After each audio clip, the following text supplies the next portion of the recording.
Good morning dear student. स्वागत है आपका बाइक की कक्षा में। तो जैसे कि बच्चों पता है आपको कि जो पिछली कक्षा थी उसमें अपने जो यूनिट चल रही है वो पादप कार्य की प्रथम चल रही है, जो मैंने बताया हमेशा बहुत ही महत्वपूर्ण यूनिट है। और धीरे धीरे जैसे भी अपना को समय मिल रहा है उस हिसाब से अपन इसको कर रहे हैं। इस संबंधी कोई भी समस्या हो तो आप मुझे चैट करके या मैसेज करके आप डिस्कस करें, और जब कभी फिजिकली अपनी जो मुलाकात होगी तब अपन उसमें और डिस्कस करेंगे। ये बहुत ही महत्वपूर्ण यूनिट है, इसलिए अपन जिसे इसको सबसे पहले अपन डिस्कस कर रहे हैं। तो बच्चों पादप कार्य की प्रथम के अंदर जो अपना जो चैप्टर चल रहा था वो चल रहा था अध्याय जो 6 चैप्टर नंबर 6 था, उसे पादपों में जल अवशोषण और रसारोहण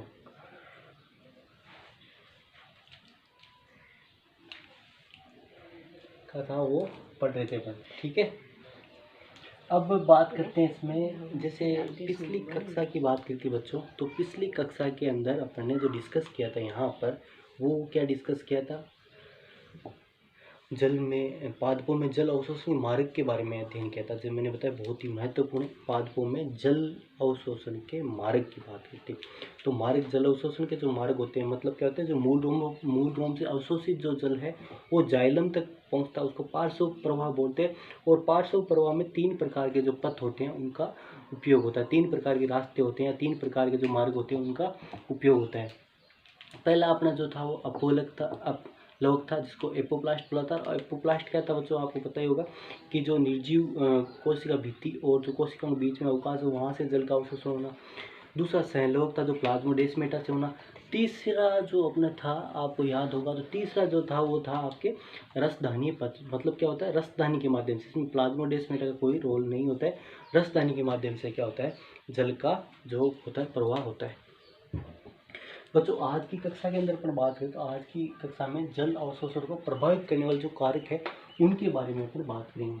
ठीक है, तो जल अवशोषण को प्रभावित करने वाले जो कारक है, जल अवशोषण को प्रभावित करने वाले कारक है, जल अवशोषण को प्रभावित करेंगे तो वो कौन कौन से, उनके बारे में अपन चर्चा करेंगे। तो जल अवशोषण को प्रभावित करने वाले मुख्य रूप से अपन बात करें निष्क्रिय जो जल अवशोषण होता है। निष्क्रिय जल अवशोषण आप मैंने बताया था, 96 से 98% तक जो जल अवशोषण होता है। ठीक है, यहाँ लिख रहा हूँ थोड़ा, है ना। तो इसमें जो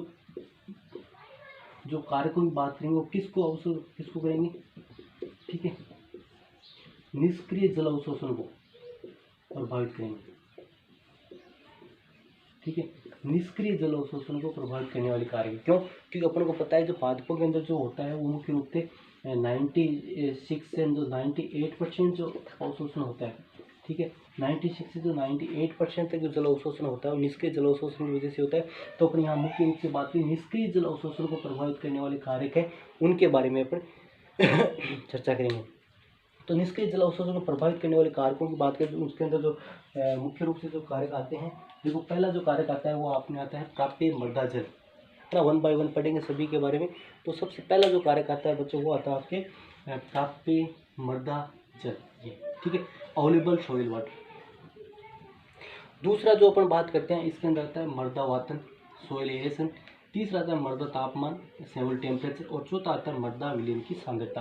तो सबसे पहले तो आपको ये चारों नाम जो हैं बच्चों, ये आपको नाम याद होने चाहिए। चारों के जो कारक है, कारकों के जो नाम है, ठीक है, ये प्रभावित करने वाले जो कारक हैं इनके जो नाम होते हैं वो आपको याद होने चाहिए। चारों के चारों जो नाम है एक बार देख लो, फिर अपन 1 बाय 1 एक बार डिस्कस करते हैं इन सब के बारे में।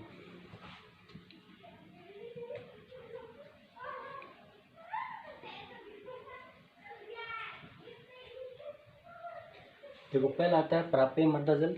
पहला कारक कौन सा है? क्योंकि इनमें कारकों का नाम याद करना जरूरी है, क्योंकि इंपॉर्टेंट क्वेश्चन बन सकता है कि जल को जो प्रभावित करने वाले जो कारक है वो कौन कौन से, ठीक है, जल अवशोषण को प्रभावित करने वाले कारक है वो कौन कौन से?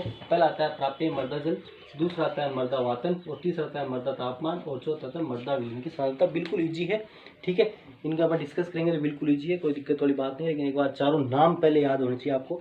चार नाम कैसे याद करें? लिख के याद करना, ठीक है। प्राप्य मृदा जल, ठीक है।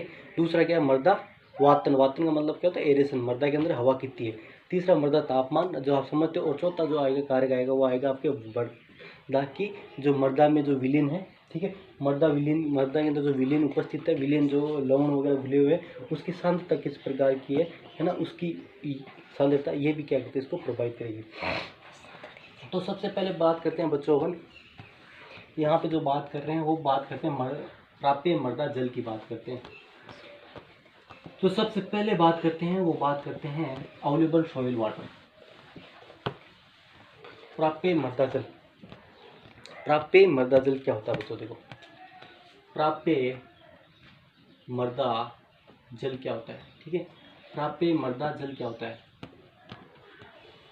प्राप्य मृदा जल का मतलब क्या है बच्चों, कि अपन को पता है कि जो मृदा के अंदर जो कुल जल होता है वो पादप के लिए अवशोषित नहीं होता है, संभव नहीं होता है, ठीक है ना। वो क्या होता है, वो प्राप्य नहीं होता है। जितना कुल जल उपस्थित होता है तो वो पूरा का पूरा पानी जो होता है वो मृदा से पादप अवशोषित नहीं कर सकते। केवल और केवल जो केशिकीय जल होता है, केशिकीय जल होता है, जो कैपिलरी वाटर बोलते हैं, ठीक है। कैपिलरी वाटर होता है, केशिकीय जल होता है जिसको कैपिलरी वाटर बोलते हैं। ये क्या होता है, मृदा के लिए अवेलेबल होता है, ठीक है। तो पूरी बात करें तो जो संपूर्ण वाटर होता है, ठीक है, मृदा में इससे सभी प्रकार का कुल जल पौधों के लिए उपलब्ध नहीं होता है। सभी प्रकार का मतलब किसी 4 प्रकार के अपने पड़े थे, जल पड़े थे ना, मृदा जल अंदर जल पड़े थे, जैसे गुरुत्व जल भी होगा, है ना, अर्धताग्राही जल भी होगा, और आपके केशिकीय जल भी होगा। तो मृदा में सभी प्रकार के जल या कुल जल होता है वो उपलब्ध नहीं होता है ना, अवशोषित के लिए उपलब्ध नहीं होता है, पादपों के लिए उपलब्ध नहीं होता है। जो उपलब्ध जल है वो कौन सा है, केवल केशिकीय जल है, जो क्या बोलते हैं, कैपिलरी वाटर बोलते हैं। केवल और केवल जो जल उपलब्ध होता है वो कौन सा, कैपिलरी वाटर अवेलेबल होता है, ठीक है। कैपिलरी जो वाटर होता है वही क्या होता है, अवेलेबल होता है, ठीक है। अब इसमें जो अवेलेबल होता है, इसमें जो जल की जो अपन बात करते हैं, तो वो जल कौन सा जो मृदा के में उपस्थित है, वो जो पौधों के लिए उपलब्ध हो सकता है, वो कौन हो सकता है। एक तो होता है क्षेत्र क्षमता, ठीक है, जिसको फील्ड कैपेसिटी बोलते हैं,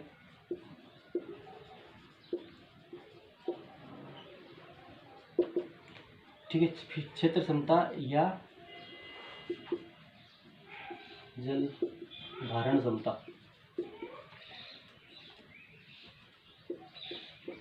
ठीक है। Water holding capacity, water holding capacity या वाटर होल्डिंग कैपेसिटी या परसेंटेज बोल सकते हो इसको, या प्रतिशतता। नेक्स्ट इसमें आता है, जो आता है वो जल आता है, वो आता है स्थायी मलानी प्रतिशतता, ठीक है। स्थायी मलानी प्रतिशतता, ठीक है, स्थायी मलानी प्रतिशतता, इसको बोलते हैं परमानेंट वेल्टिंग परसेंटेज।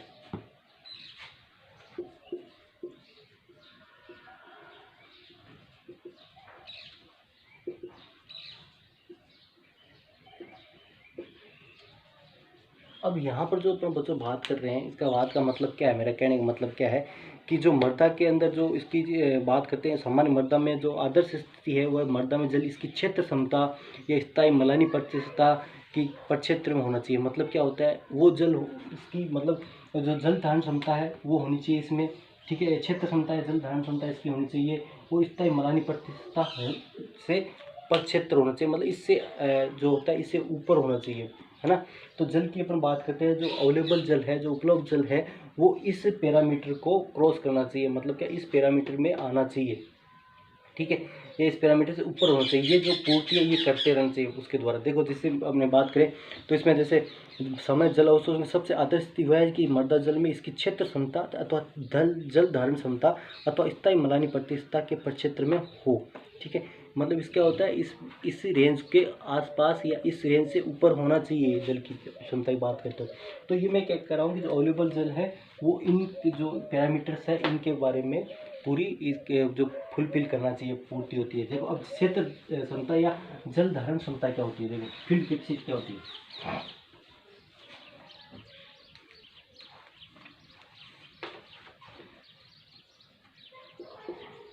क्षेत्र क्षमता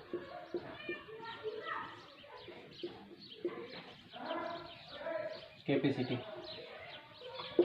जल धारण क्षमता क्या होती है, क्षेत्र क्षमता या जल धारण क्षमता क्या होती है बच्चों? देखो कि जल धारण क्षमता का मतलब क्या होता है कि ये मान लो पूरा ये मृदा है, ये बरसात हुई, रेन हुई, ठीक है, वर्षा हुई, वर्षा से पानी आया ये, ठीक है, और पानी पूरा का पूरा यहाँ पे अवशोषित हो गया, जल वो यहाँ पे क्या हो गया, अवशोषित हो गया। तो इसके अंदर बच्चों देखो सारे के सारे जल है, ये मृदा है और इसके अंदर ये उपस्थित कौन सा है, मृदा जल है। तो मृदा जल में बच्चों आपको पता है कौन कौन सा जल होता है, ठीक है, एक तो केशिकीय जल होता है, दूसरा आर्द्रताग्राही जल होता है, तीसरा कौन सा होता है, गुरुत्व जल होता है, ठीक है। ये जल इसके अंदर मृदा के अंदर मतलब मृदा जल है पूरा, तो मृदा जल के अंदर ये जल उपस्थित होते हैं। अब क्या होता है, गुरुत्व बल के कारण, किसके कारण, गुरुत्व बल के कारण, गुरुत्व बल के कारण क्या होता है, जो एक्स्ट्रा जो जल है, ठीक है, उसका क्या निष्कासन, गुरुत्व जल नीचे चला जाएगा, या गुरुत्व जल के निष्कासन के बाद, गुरुत्व जल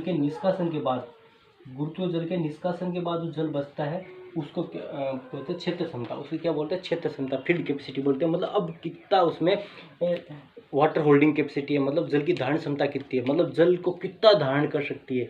और वो कब पता चलेगा, जब गुरुत्व बल के कारण गुरुत्व जल निकल जाएगा और बचेगा क्या, ये दो जल बचेंगे, किसके जल बचेंगे, आर्द्रताग्राही जल बचेंगे।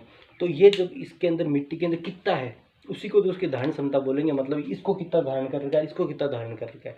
तो यहाँ पर ध्यान दो कि जब गुरुत्व बल के कारण जब बात करते हैं, जो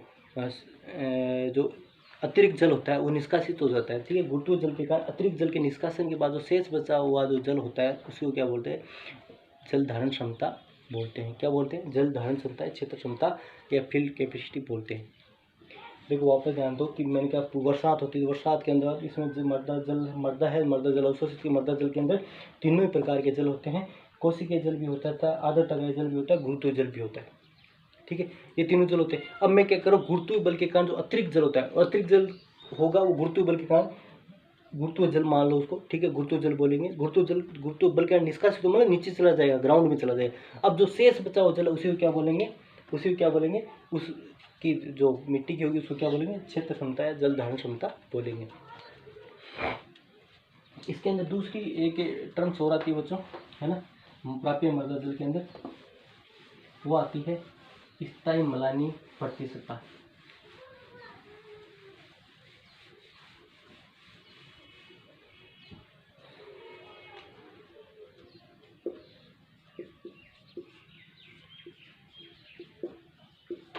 स्थायी मलानी प्रतिशतता, इसको बोलते हैं इंग्लिश में परमानेंट विल्टिंग परसेंटेज, ठीक है, परमानेंट विल्टिंग परसेंटेज, इसको क्या बोलते हैं, स्थायी मलानी प्रतिशतता। मतलब क्या होता है स्थायी मलानी प्रतिशतता, क्या मतलब है, मृदा में जल की वह मात्रा जिस पर पौधा प्रथम बार मलानी या मुरझान प्रदर्शित करता है, ठीक है, उसको क्या बोलते हैं, स्थायी मलानी प्रतिशतता बोलते हैं। उसको क्या बोलेंगे, स्थायी मलानी प्रतिशतता बोलते हैं। उसको क्या बोलेंगे, स्थायी मलानी प्रतिशतता बोलेंगे। ध्यान दो बच्चों कि जैसे मान लो ये पौधा है,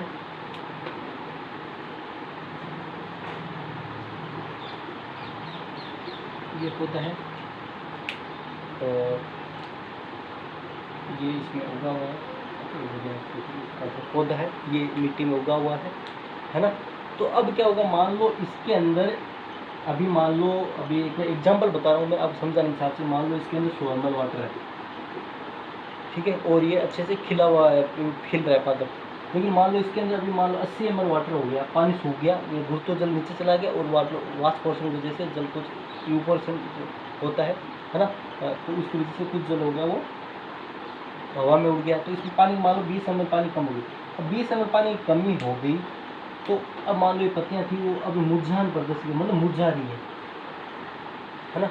तो ये जो अभी पानी की मात्रा इसी को क्या बोलेंगे, स्थायी मलानी प्रतिष्ठा बोलेंगे जल की, ठीक है। मृदा में जल की वह मात्रा जिसमें पादप होता है वो प्रथम बार मुरझान, मतलब इसके मात्रा होते ही, अब इससे 17 ml होते ही तो क्या वो सूख जाएगा पौधा, ठीक है। तो मतलब जैसे 85 ml था उसमें तो ठीक था, 85 ml था, 85 ml था उसमें तो खिल रहा था, 80 ml होते ही ये क्या मुरझा गया। तो जल बात करते हैं मृदा जल की वह प्रतिशत जबकि इसमें उगे हुए पौधे पत्तियों प्रथम बार, है ना, स्थायी मलिनता प्रदर्शित करते हैं, मुरझान प्रदर्शित करते हैं, इसके ऊपर स्थायी मलानी प्रतिष्ठा बोलते हैं। देखो समझने की कोशिश करना, मैं क्या बता रहा हूँ। स्थायी मलानी प्रतिष्ठा का मतलब होता है मृदा में जल की वह प्रतिशत, इसको परसेंटेज में लो 80%, 100% वाटर का मान लो, है ना, प्रतिशत या मात्रा जिसमें पादप, इसमें उगे हुए पादप प्रथम बार मुरझान या मलानी का मतलब मुरझा जाना प्रदर्शित करते हैं, इसको बोलते हैं स्थायी मलानी प्रतिष्ठा बोलते हैं। बिल्कुल ईजी है, कोई ज़्यादा दिमाग करने की बात इसमें नहीं है। तो ये बात होगी, तो ये सारे फैक्टर हैं, ये भी होने चाहिए, मतलब जल की मात्रा स्थायी मलानी प्रतिष्ठा से अधिक होनी चाहिए, ठीक है। और वाटर धारण क्षमता होनी वो भी अच्छी होनी चाहिए, जो अपने पहले जो टॉपिक जो पॉइंट पढ़ा था। अब इसके बाद जो दूसरा आता है वो आता है, दूसरा जो पॉइंट आता है बच्चों आता है वो आता है आपके मृदा तापमान, सोइल टेम्परेचर, मृदा तापमान है वो भी उपयुक्त तापमान होता है। मुख्य रूप से मृदा का जो तापमान होता है 20 से 30 डिग्री सेंटीग्रेड तक होता है। तो जो जल अवशोषण होता है वो अधिकतम होता है, ठीक है, जल अवशोषण होता है अधिकतम होता है। यदि इससे कम और इससे अधिक हो जाता है तापमान तो क्या जल अवशोषण की दर होती है वो कम हो जाती है, जल अवशोषण की दर होगी वो क्या हो जाएगी, कम हो जाएगी। यदि मृदा का तापमान की बात करते हैं, ठीक है, मृदा की तापमान की बात करते हैं, मृदा का तापमान 20 से 30 डिग्री जो तापमान होता है जल अवशोषण के लिए उपयुक्त होता है। यदि मृदा का तापमान 20 से 30 डिग्री से अधिक हो सकता है, यदि मृदा का तापमान की बात करें 20 डिग्री से 30 डिग्री से 20 डिग्री से कम और 30 डिग्री से अधिक, मतलब 20 डिग्री से कम हो गया तो ठंडक हो गया, ठंडा होगा तो बर्फ जम जाएगी, ठीक है। और 30 डिग्री से अधिक हो गया, 30 डिग्री से अधिक हो गया तो क्या हो जाएगा, उसमें जल अवशोषण दर होगी वो कम हो जाएगी। अब बात करते हैं बच्चों तीसरा जो अपने पॉइंट आता है वो आता है आपके मृदा वातन, क्या होता है।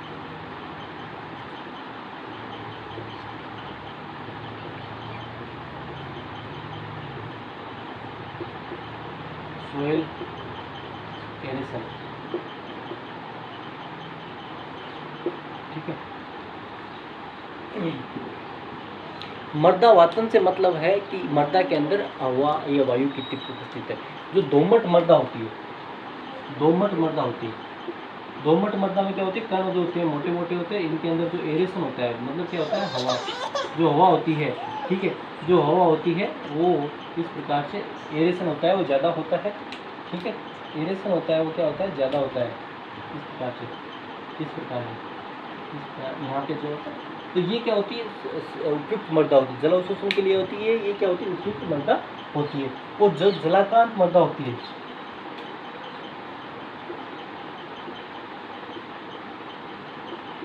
जलाक्रांत मृदा होती है, जलाक्रांत मतलब जिसमें जल की मात्रा ज़्यादा होती है।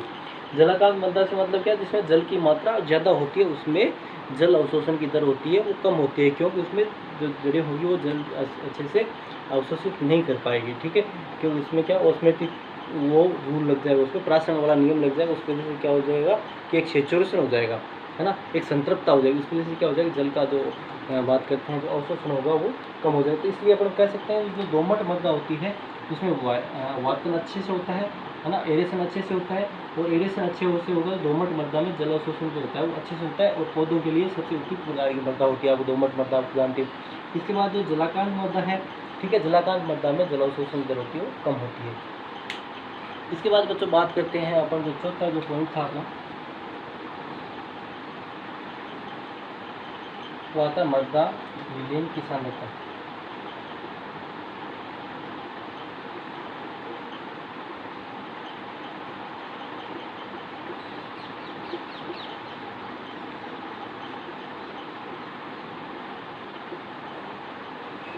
कंसंट्रेशन ऑफ सोइल सॉल्यूशन, ठीक है। मृदा विलीन की सांद्रता की बात करें, जो मृदा जल है, ठीक है। जैसे अपन बात करते हैं, ये पादप है,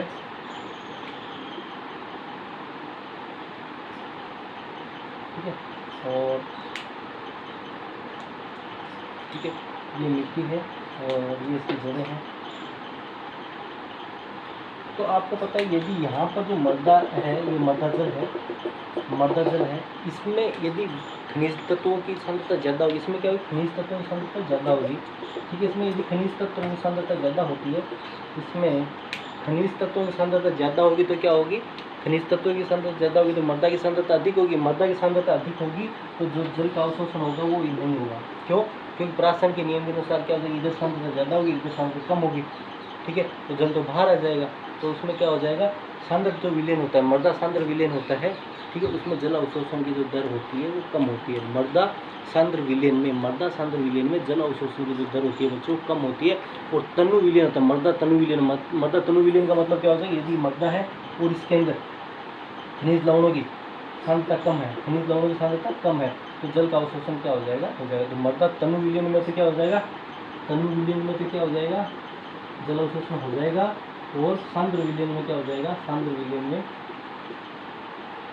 वो कम होगी, ठीक है, कम हो जाएगा, डिक्रीज हो जाएगा, कम हो जाएगा, तो जल अवशोषण दर होगी वो कम हो जाएगी, है ना। मृदा जो तनु विलयन में अधिक हो जाता है, सांद्र विलयन में कम होता है। इसलिए क्या होते हैं, तो अपन जो बात करते हैं, तो जो नमक वाले क्षेत्र होते हैं या ज़्यादा खनिज तत्व वाली जो मृदा होती है, उनमें जो जल अवशोषण की दर होती है वो कम होती है, वहाँ पर जो वनस्पति होती है वो कम विकसित होती है ना। तो बच्चों आज की कक्षा के अंदर अपन ने बात करी है, देखो मृदा अवशोषण को प्रभावित करने वाले कारक, मृदा जल अवशोषण को प्रभावित करने वाले कारक 4 कारक पढ़े हमने। पहला था आपके मृदा तापीय मृदा जल, ठीक है। तापीय मृदा जल के अंदर क्या होता है, मैंने बताया जो मृदा में सभी प्रकार का जल होता है वो उसके लिए उपलब्ध होता है, केवल कैसे जल उपलब्ध होता है, और कैसे के जो जल उपलब्ध होता है वो भी क्या होता है, तो उसके अंदर क्षेत्र क्षमता स्थायी मलानिता के प्रक्षेत्र में होना चाहिए, है ना। जो उनको ये जो पैरामीटर्स होते हैं इनका भी ध्यान रखते हुए वो जल उपस्थित होना चाहिए। स्थायी अपन ने बात करते हैं क्षेत्र क्षमता की बात करते हैं, जो कुल जल के अंदर से जो अतिरिक्त जल निष्कासित गुरुत्व बल के कारण अतिरिक्त जल निष्कासित कर दिया जाता है, शेष जल होता है उसको क्या बोलते हैं, क्षेत्र क्षमता या वाटर होल्डिंग कैपेसिटी बोलते हैं, जिसको जल धारण क्षमता बोलते हैं। इसमें स्थायी मलानी प्रतिशतता आई थी, इसमें स्थायी मलानी प्रतिशतता का डेफिनेशन या परिभाषा आपको पूछ सकते हैं, तो याद रखना। स्थायी मलानी प्रतिशतता मतलब क्या होता है कि मृदा में उपस्थित जल की वह मात्रा जिसमें वो प्रथम बार मलानी या मुरझान प्रदर्शित करते हैं, स्थायी मलानी प्रतिशतता कहते हैं। इसके बाद जो अगली बात आती है वो आती है मृदा तापमान की बात है। 20 से 30 डिग्री जो तापमान होता है उसमें जो जल का अवशोषण अच्छे से होता है, 20 से कम पे कम हो जाता है, और 20-30 डिग्री से अधिक पे अपन बात करते हैं तो जल अवशोषण की दर होती है वो कम हो जाती है। इसके बाद अपन ने बात करी थी कि वर्धा और डोमन मृदा होती है, उसमें क्या वातर या एरेशन हवा अच्छे से होती है, इसलिए उसमें पौधों में उपयुक्त जल अवशोषण के लिए उपयुक्त होती है। और जलाकांत मृदा होती है, उसमें जल अवशोषण दर होती है वो कम होती है। इसके बाद जो अगला पॉइंट अपन ने डिस्कस किया था वो था आपके लास्ट पॉइंट था मृदा विलयन की क्षमता। मृदा विलयन यदि मृदा है उसमें खनिज लवणों की अधिकता है तो क्या हो जाएगी, मृदा को सांद्र विलयन बनाएगी, और सांद्र विलयन जल अवशोषण की दर कम होती है। तनु विलयन के अंदर क्या होता है, जल अवशोषण की दर होती है वो क्या होती है, कम होती है। तो बच्चों आज की कक्षा के अंदर इतना बहुत है, अगली कक्षा के अंदर अपना बात करेंगे जो आगे बाद में रसारोहण की बात करेंगे, इंपॉर्टेंट टॉपिक है उसकी बात करेंगे। आज के लिए फैक्टर थे, बहुत इंपॉर्टेंट है, चारों फैक्टर है, इसलिए मैंने अच्छे से आपको बताए हैं। चारों फैक्टर आपको अच्छे से याद होने चाहिए। आज की कक्षा में इतना बहुत है। आज के धन्यवाद, थैंक्स फॉर वॉचिंग।